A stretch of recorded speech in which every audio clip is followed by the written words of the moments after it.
Full silk toppers. This one is another brown balayage topper. Okay, now one question that people asked me was, how do you get volume on the toppers and the wigs? And first you're going to get your topper and you're going to spray the scalp area with water.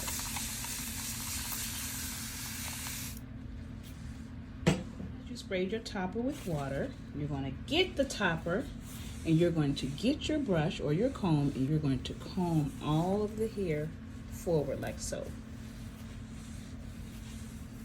So even from the back, you'll see that we comb all of the hairs forward like so. And you're going to get your topper and you're going to pin her on your styrofoam hair. You're going to do it this way and let her air dry, and then you'll see how beautiful she turns out.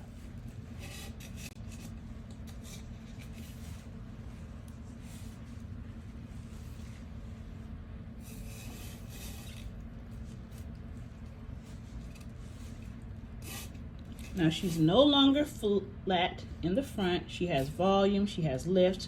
Now all you have to do every night is just pin her upside down. The same with the lace top wigs. All you have to do is pin her upside down.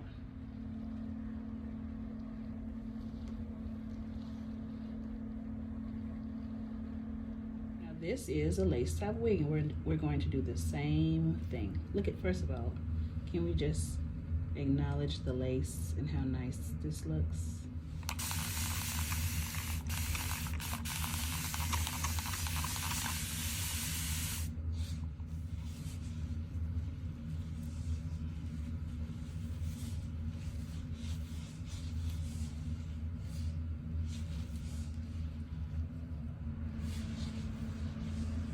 Upside down, totally upside down.